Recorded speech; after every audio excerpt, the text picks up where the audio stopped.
Kapra circle పరిధిలోని as రావు Nagar division లో రోడ్ల ఆక్రమణపై అధికారులు ఉక్కుపాదం మోపారు. రాధికా థియేటర్ నుంచి సాకిత్ వరకు రోడ్డుపై అక్రమంగా షెడ్లు నిర్మించారని స్థానికుల ఫిర్యాదుతో జీహెచ్ఎంసీ టౌన్ ప్లానింగ్ అధికారులు చర్యలు చేపట్టారు. అక్రమంగా నిర్మించిన షెడ్లను తొలగించారు. షెడ్ల నిర్మాణంతో వాహనదారులకు ట్రాఫిక్ ఇబ్బందులు అవుతున్నాయని స్థానికులు ఫిర్యాదు చేయడంతో కూల్చివేతలు చేపట్టామన్నారు. మళ్లీ ఎవరైనా రోడ్లపై షెడ్లు వేస్తే చట్టపరమైన చర్యలు తీసుకుంటామని అధికారులు హెచ్చరించారు. హైదరాబాద్ లో మసాజ్ సెంటర్ పై పోలీసులు దాడులు చేశారు. సెక్రటేరియట్ కు ఎదురుగా ఉన్న అమృత్ కాస్ట్ హోటల్లోని మేఘవి వెల్నెస్ స్పా సెంటర్ లో ఆకస్మిక తనిఖీలు చేపట్టారు. నిబంధనలు ఉల్లంఘించి మసాజ్ చేస్తున్న 4 మహిళలను అదుపులోకి తీసుకున్నారు సైఫాబాద్ పోలీసులు.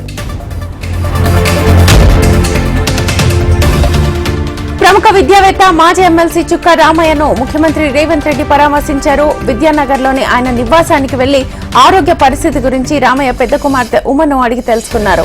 అనంతరం రామయ్యను శాలువాతో సన్మానించిన సీఎం జూన్ 2న తెలంగాణ రాష్ట్ర అవతరణ వేడుకలకు రావాలని ప్రత్యేకంగా ఆహ్వానించారు. తమ పాలన ఎలా ఉందో చెప్పాలని ఆయన్ను అడిగారు. ఏవైనా సలహాలు సూచనలు ఇవ్వాలని కోరారు. విద్యారంగానికి సంబంధించి వీరిద్దరి మధ్య కాసేపు చర్చ జరిగినట్లుగా తెలుస్తోంది. ఎమ్మెల్సీగా ఉన్న సమయంలో రామయ్యతో తనకున్న అనుబంధాన్ని సీఎం గుర్తు చేసుకున్నారు.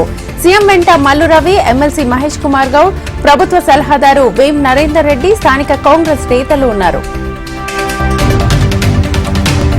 జీడిమెట్ల పరిధిలోని గాగిల్లాపూర్ గండిమైసమ్మ వెళ్లే దారిలో వాహనం బోల్తా పడింది. గ్లాస్ లోడ్ తో వెళ్తున్న టాటా వాహనం బోల్తా పడడంతో రోడ్డుపై గ్లాస్ ముక్కలు భారీగా పడిపోయాయి. రోడ్డుపై గాజు ముక్కలు అధికంగా ఉండడంతో వాహనదారులు తీవ్ర ఇబ్బందులు పడ్డారు. వాహనాలు నిలిచిపోవడంతో ట్రాఫిక్ జామ్ ఏర్పడింది. ఘటనా స్థలానికి చేరుకున్న ట్రాఫిక్ పోలీసులు గాజు ముక్కలను ఏరివేసి ట్రాఫిక్ ని క్లియర్ చేశారు.